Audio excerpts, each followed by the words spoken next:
Assalamualaikum warahmatullahi wabarakatuh. Baiklah, kami dari kelompok Desain Komponen Antarmuka dalam Interaksi Manusia dan Komputer bersama saya Muhammad Gustri Faldi sebagai moderator dan penyaji 5. Dan saya Redi Pertiwi sebagai penyaji 1, saya Siti Anissa sebagai penyaji 2, saya Dea Sapitri sebagai penyaji 3, dan saya Atriati sebagai penyaji 4. Baiklah, langsung saja ini dia materi yang akan kami bahas di dalam presentasi kali ini. Kepada Ria Adi Pratiwi dipersilakan. Nah, pengertian desain pengguna antarmuka yaitu adalah proses perancangan, tampilan dan elemen-elemen pada sebuah sistem atau aplikasi yang interaktif yang berinteraksi antara pengguna dan sistem yang mudah digunakan dan efisien. Nah, menurut Galit pada tahun 2007, desain antarmuka pengguna adalah seni dan ilmu dalam menciptakan rancangan sistem perangkat guna yang mudah digunakan dan efisien. Selanjutnya yaitu tujuan desain antarmuka. Yang pertama yaitu mempermudah interaksi antara pengguna dan sistem. Yang kedua yaitu meningkatkan kenyamanan dan kepuasan pengguna. Selanjutnya itu mengurangi kesalahan pengguna dalam menjalankan sistem. Yang keempat yaitu meningkatkan efisiensi dan produktivitas saat menjalankan tugas, yaitu jadi kerja kita tuh lebih cepat dan tepat, jadi mempersingkat waktu. Selanjutnya yaitu komponen utama antarmuka pengguna. Yang pertama itu ada input control atau kontrol masukan. Nah, itu ada button ini kayak misalnya kita tuh saat login di dalam Instagram tuh ada login, simpan. Nah, itu ada tombol, ini namanya tombol button. Yang kedua itu text field. Text field ini untuk kita misalnya mengisi username atau email atau password kita, itu namanya text field. Iya. Selanjutnya itu ada checkbox atau ready button. Kalau checkbox ini kita cuma bisa memilih satu, checkbox ini kita bisa memilih dua. Itu misalnya itu kita saat memilih antara hobi. Jadi kayak kita tuh bisa memilih dua opsi. Selanjutnya itu ada radio button. Radio button ini kita bisa memilih lebih dua opsi. Radio button ini juga bisa memilih satu opsi. Misalnya itu kita memilih jenis kelamin, yaitu antara perempuan atau laki-laki. Jadi kita cuma bisa memilih satu. Selanjutnya yaitu ada drop down. Nah, ini drop down ini kita tuh bisa memilih membuka button, tapi ada lagi. Dan misalnya nih kayak kita misalnya mengisi alamat kita. Misal kita memilih Provinsi Sumatera Utara. Nah, nanti tuh ada daftarnya lagi. Misalnya kabupaten, kita pilih lagi, kita bisa memilih kecamatannya. Jadi dia tuh daftar di dalam daftar. Selanjutnya itu ada navigational komponen atau komponen navigasi. Yang pertama itu ada menu. Menu ini biasanya itu ada di bagian samping atau atas. Yang kedua itu breadcrumb. Breadcrumb ini kayak kita tuh ada jemaah, misalnya kita pilih profil. Nah, dalam profil itu nanti ada data diri, password, itu namanya breadcrumb. Yang ketiga itu pagination. Pagination ini kayak itu halaman-halaman. Misalnya kita pilih tadi data diri, dalam itu ada lagi opsi-opsinya lagi. Selanjutnya itu ada search field, ini cari konten. Misalnya kita cari sepatu, nah nanti itu muncul sepatu lari, sepatu jogging, nah banyak ini muncul. Selanjutnya itu informasi komponen atau komponen informasi. Yang pertama itu ada tooltip. Ini dia tuh kayak info saat kursor diarahkan di mana. Yang kedua itu progress bar atau panutan proses. Misalnya saat kita mengunggah foto, nanti itu ada muncul ya 60%, 70%. Ini namanya progress. Notifikasi misalnya saat kita sudah mengunggah foto, nanti ada bacanya itu pengunggahan berhasil. Selanjutnya itu error message. Misalnya kalau kita matikan data, saat kita mengunggah foto nanti ada bacanya itu pengunggahan gagal. Nah, itu namanya error message. Yang keempat itu kontainer komponen atau komponen penampung. Yang pertama itu ada panel. Ini area kumpulan elemen. Itu misalnya kayak ada notifikasi biasanya dari Chrome, biasanya nanti kayak artikel terbaru, artikel terpopuler. Itu namanya panel. Tab itu konten dalam beberapa bagian. Yang selanjutnya itu akordion, konten yang bisa dibuka atau contohnya itu FAQ. Misalnya gini, kalau misalnya kita di bagian pengaturan itu misalnya ada bantuan, kita bertanya bagaimana cara pemulihan akun, yang kita pencet itu langsung ada jawabannya. Nah, itu namanya akordion. Selanjutnya ada pemateri kedua yaitu melanjutkan teman saya Siti Anissa.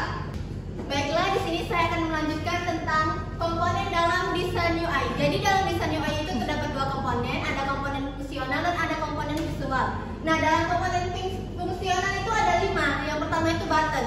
Jadi kita pasti udah nggak asing sama yang button ini kan, karena setiap kita buka aplikasi ataupun website pasti kita menemukan button.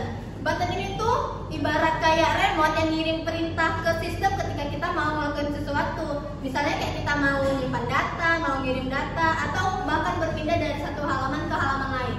Nah, button ini tuh ada dua jenis. Yang pertama ada button primary. Jadi button primary itu dia button utama dari sebuah aplikasi ataupun website. Nah, yang kedua button secondary. Jadi kalau button secondary ini tuh dia button pendukungnya atau lebih dikenal dengan button opsional. Kemudian yang kedua yaitu ada slider. Kita juga nggak asing sama yang namanya slider karena setiap aplikasi ataupun website pasti punya slider. Slider itu kayak papan pengumuman digital, dia yang menampilkan konten-konten utama dari aplikasi ataupun website tersebut. Jadi kayak misalnya kita buka Shopee kan, kita pasti di halaman utamanya itu nemu di bagian paling atas ada kayak produk-produk yang lagi diskon atau produk yang sedang populer. Nah, itu dia yang namanya slider.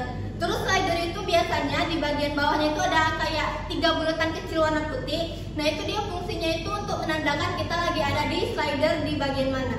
Nah, kemudian yang ketiga ada form.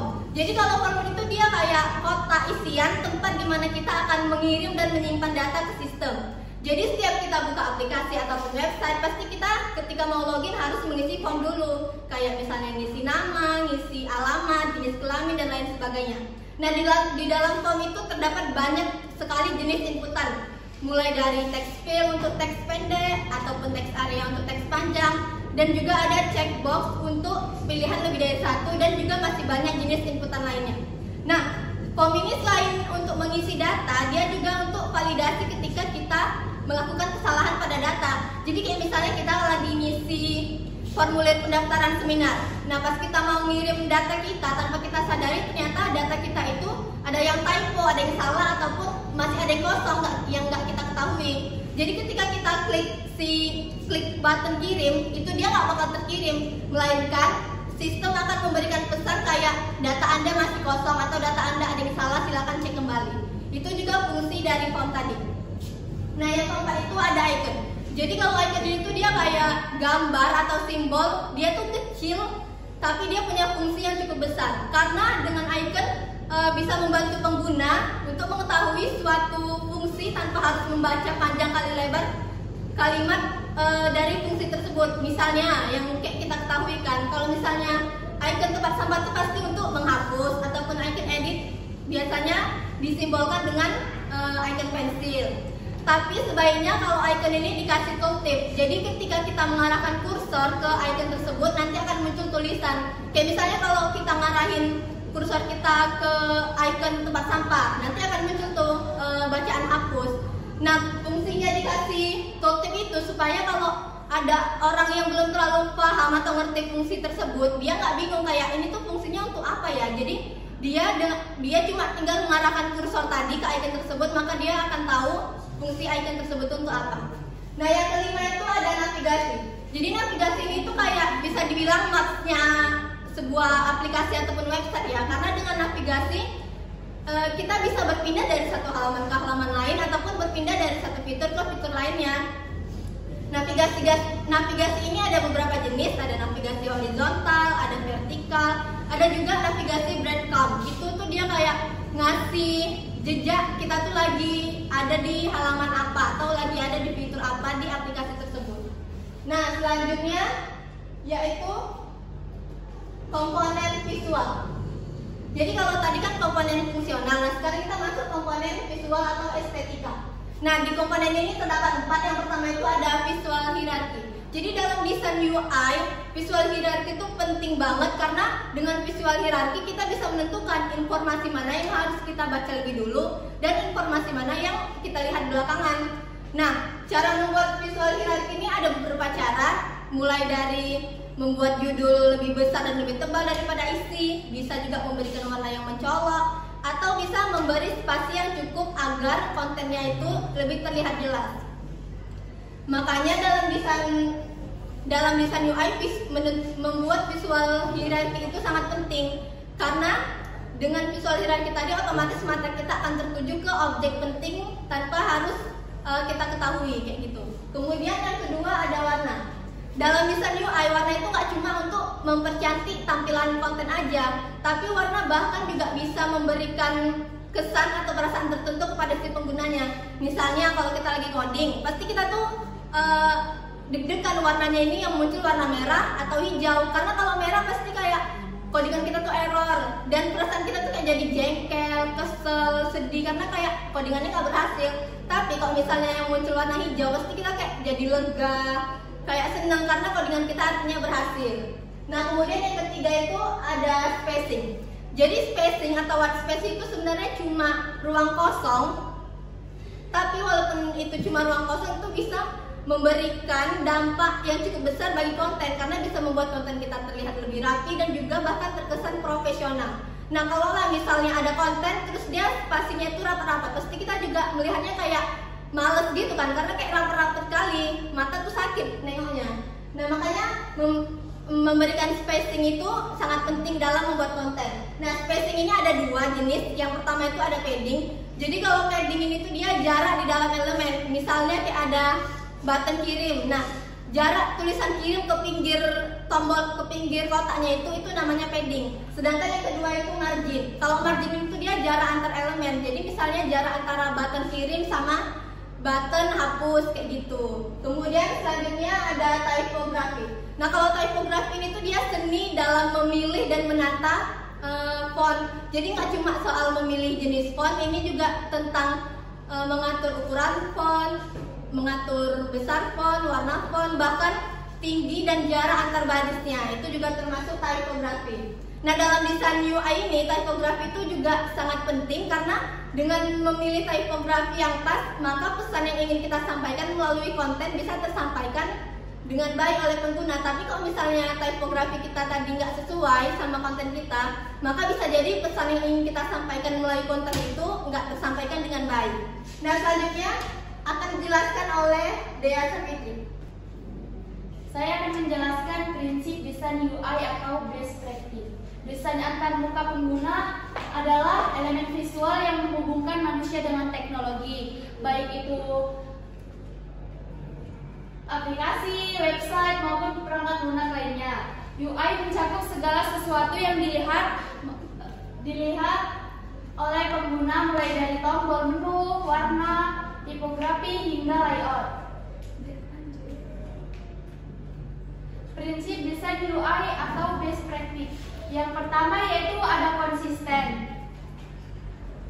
Desain yang seragam memudahkan pengguna belajar dan merasa familiar dan mengurangi kebingungan saat menggunakan aplikasi. Contohnya itu tombol simpan. Yang kedua yaitu kejelasan. Semua elemen harus jelas fungsinya tanpa harus bikin bingung. Contohnya label hapus. Yang kedua yaitu ada umpan balik. Pengguna harus mendapatkan respon setelah melakukan tindakan, baik itu sukses, gagal, maupun masih dalam proses. Contohnya itu pesan berhasil disimpan. Yang keempat yaitu ada aksesibilitas. Desain harus dapat digunakan oleh semua orang, termasuk yang memiliki keterbatasan fisik. Contohnya, gunakan teks kontras warna yang cukup tinggi agar teks mudah dibaca. Yang kelima yaitu ada kesadaran. Desain sederhana dan fokus pada hal penting, hindari elemen yang tidak perlu karena bisa membingungkan saat menggunakan saat fokus pengguna. Contohnya, formulir pendaftaran hanya meminta data penting seperti nama, email, dan password. Selanjutnya akan dijelaskan oleh Ahliati. Nah, baik. Siapa sih yang di sini nggak tahu aplikasi Gojek? Sebagian kita pasti sudah pernah menggunakan aplikasi Gojek. Aplikasi Gojek ini kami ambil sebagai salah satu contoh studi kasus user interface pada materi kami. Gojek merupakan salah satu perusahaan teknologi yang bergerak di jasa transportasi, di mana Gojek pertama kali berdiri pada tahun 2009. Namun pada tahun 2009 lalu Gojek belum terlalu banyak digunakan dikarenakan masih minimnya tingkat pengguna smartphone dan minimnya pengetahuan orang-orang tentang teknologi teknologi canggih seperti ini. Seiring berjalannya waktu, pada tahun 2016 lalu, teknologi Gojek ini mulai berkembang sehingga tercatat ada pengunduhan aplikasi sebesar 10 juta lebih di App Store ataupun Play Store. Di dalam aplikasi Gojek ini terdapat elemen-elemen pendukung dalam pembuatan user interface, seperti yang pertama adalah graphic user interface, seperti yang sudah dijelaskan di komponen oleh teman saya yang tadi. Graphic user interface ini seperti simbol, contohnya simbol kayak orang untuk menampilkan profil saya dan gear seperti pengaturan. Yang kedua adalah menu driver interface, adalah menu pencarian berdasarkan folder kategori. Kayak misalnya kita mau order makanan nih, berdasarkan pencarian makanan-makanan pedas akan muncullah itu kategori makanan-makanan pedas. Dan yang ketiga adalah layout, keempat adalah tipografi atau jenis tulisan, yang kelima adalah warna. Nah, di sini ada dua tampilan Gojek, di mana pada tampilan sebelah kanan itu adalah tampilan Gojek yang baru, dan sebelah kiri adalah tampilan Gojek yang lama. Bisa dilihat sekali perbandingannya. Kalau di poin-poin itu nggak terlalu jelas ya. Kalau di tampilan Gojek yang lama itu lebih pemilihan warna yang pucat. Kalau yang baru itu lebih yang terang-terang, sehingga kita sebagai pengguna itu lebih tertarik untuk melihatnya. Dan terdapat tata letak yang beda juga, pemilihan simbol-simbol yang lebih update, dan lain sebagainya. Nah, di dalam aplikasi Gojek ini terdapat kekurangan dan kelebihannya. Untuk yang pertama kami bahas tentang kelebihan Gojek. Gojek ini sudah pasti lebih praktis dan mudah dihubungi. Dengan adanya teknologi, semua akan lebih terasa praktis dan mudah dihubungi. Yang kedua adalah driver ramah dan sopan. Untuk poin yang kedua, itu sebenarnya opsional. Gak semua driver itu ramah dan sopan, dan gak semua driver juga tidak ramah dan tidak sopan. Yang ketiga adalah layanan yang terpercaya, karena sebelum kita menggunakan jasa layanan Gojek, si sistem itu memberikan kita informasi atau data tentang driver. Yang keempat adalah keamanan, di mana ketika kita menggunakan jasa layanan Gojek ini, sebelum kita menggunakannya kita dikasih helm. Sebagai pengguna kita dikasih helm untuk safety readingnya. Yang kelima adalah jangkauan layanan yang luas, di mana terdapat fitur-fitur seperti fitur GoRide untuk pengiriman barang dan fitur GoPay untuk transaksi pembayaran. Di setiap kelebihan pasti ada kekurangan. Untuk kekurangan aplikasi Gojek, yang pertama itu adalah persaingan Gojek konvensional, di mana Gojek offline merasa disaingi dari adanya Gojek online ini. Kalau di kisaran itu seperti becak, mereka itu kayak demo, dilarangnya di depan, kayak contohnya kayak di depan stasiun itu ada spanduk dilarang mangkal Gojek online ini, karena menurut mereka itu sebagai penghambat rezeki mereka juga gitu. Jadi semuanya akan kayak suasana itu lebih keruh gitu antara Gojek konvensional dan Gojek online ini. Yang kedua adalah kita sebagai pengguna tidak bisa memilih driver, karena si sistem yang otomatis mengirimkan notifikasi kepada driver yang lokasinya lebih dekat dari kita. Yang ketiga adalah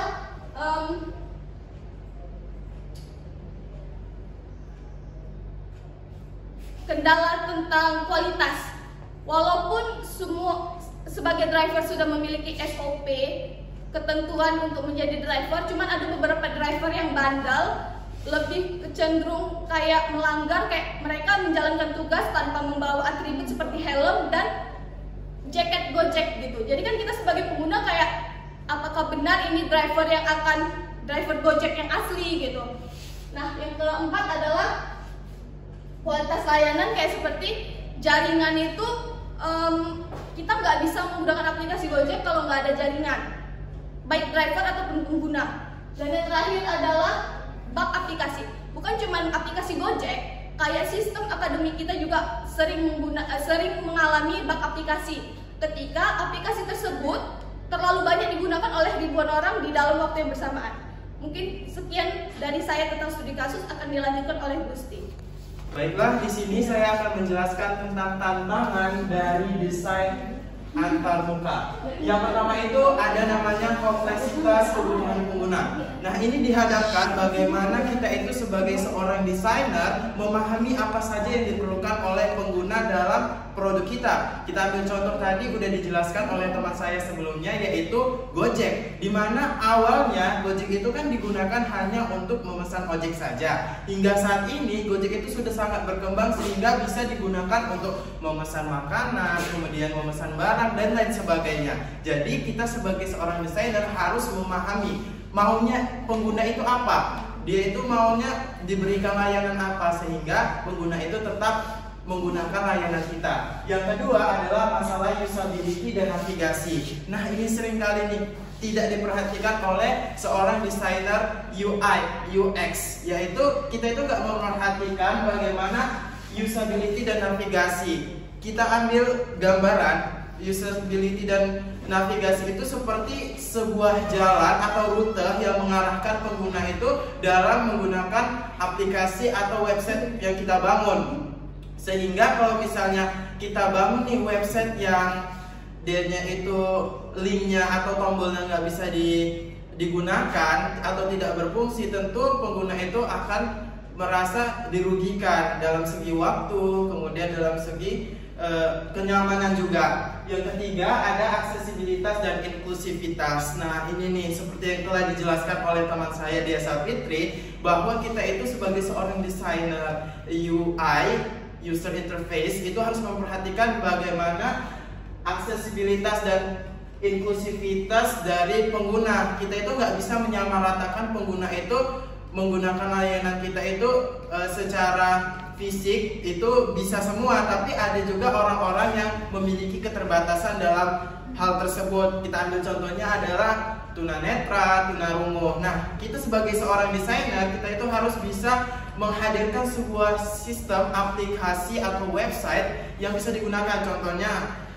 kita menggunakan text to speech untuk orang tunanetra dan menggunakan subtitle dalam bentuk video untuk orang yang memiliki gangguan pendengaran atau tunarungu. Yang keempat adalah tuntutan responsif dan adaptif. Nah, kita sebagai seorang desainer UI itu harus memikirkan tuntutan responsif dan adaptif. Kita itu harus terus sesuai dengan zamannya, sesuai dengan trennya. Pernah nggak sih kalian itu membuka yang namanya website milik pemerintah yang jadul, ketika dibuka itu acak-acakan, nanti ditekan tombol yang ini nggak berfungsi, atau ketika ditekan tombol yang satunya dia mengarah ke link yang lain. Jadi tombol tersebut tidak berfungsi semestinya. Selanjutnya ada perkembangan. Ini ada 3 poin. Yang pertama adalah evolusi gaya visual. Nah, dari tahun ke tahun kita itu kan melihat perkembangan dalam dunia user interface itu semakin berkembang. Dari yang awalnya dia itu user interface itu hanya untuk menampilkan informasi saja, sekarang sudah bisa digunakan untuk pembuatan e-commerce, kemudian pembuatan video dan lain sebagainya. Jadi gak hanya di situ-situ aja, jadi mengikuti perkembangan zaman yang ada. Saat ini kan kita kan lebih suka desain yang minimalis, desain yang sederhana dan praktis, gak ribet-ribet. Lain halnya sama orang-orang yang dahulu. Contohnya nih, pengguna, kita ambil aja mobile banking. Nah, pengguna bank itu kan sekarang bisa menggunakan 2 aplikasi mobile banking sekaligus. Contohnya aplikasi mobile banking BSI, ada yang versi lama, ada yang versi baru. Nah, kenapa dibuat 2 versi sekaligus? Karena menyesuaikan dengan zamannya, dimana kan pengguna mobile banking itu nggak hanya kita aja yang Gen Z, tetapi juga orang tua, yang mana orang tua itu cenderung lebih suka dengan model yang lama daripada model yang baru karena mudah digunakan. Sedangkan kita lebih ke praktisnya, minimalisnya. Jadi seperti itu. Yang kedua ada integrasi desain sistem dan atomic design. Nah, ini nih bagaimana kita itu sebagai seorang UI itu memposisikan diri kita gak cuman hanya di kalangan Gen Z, tetapi juga harus memperhatikan semua kalangan, dari mulai anak sekolah, kemudian orang tua, dan juga bahkan yang di bawah kita juga harus kita perhatikan, dan kitanya juga harus memperhatikan yang sejaman dengan kita, yaitu integrasi desain sistem. Contohnya nih, aplikasi Gojek tadi yang kita jadikan sebagai studi kasus, itu kan pemilihan warnanya itu sama semua. Artinya enak dipandang mata dan juga mudah digunakan. Tombol-tombolnya pun sangat-sangat minimalis, jadi orang itu nggak cepat bosan dan nggak beralih ke aplikasi lain dengan kompetitor yang sama. Yang terakhir ada pendekatan iteratif dan berbasis empati. Nah, ini adalah perkembangan yang sangat signifikan dalam desain antarmuka, karena kita itu harus memperhatikan juga bagaimana kita itu melihat konsumen, bukan hanya sekedar memikirkan apa yang kita bangun, apa yang kita buat. Jadi kita itu misalnya gini, kita bangun website, kita mau yang cantik nih, kita kasih bunga-bunga, tapi kita itu nggak memikirkan yang menggunakan layanan kita itu. Jadi kita hanya berfokus pada apa yang kita mau, tapi nggak memikirkan apa yang pengguna mau. Selanjutnya, kesimpulan. Nah, desain UI ini mempengaruhi kepuasan dan produktivitas pengguna. Yang kedua, perlu prinsip konsisten dan kejelasan. Yang ketiga, evaluasi berkala diperlukan untuk perbaikan. Jadi kita harus selalu menerima feedback, harus selalu menerima respon dari pengguna yang menggunakan website atau aplikasi kita. Supaya apa? Supaya semakin baik lagi, semakin diperbarui lagi, sehingga tercipta yang namanya lingkup, yaitu lingkup atomic design, yang mana itu akan mempengaruhi bagaimana kepuasan pengguna terhadap aplikasi atau website yang kita bangun. Ya.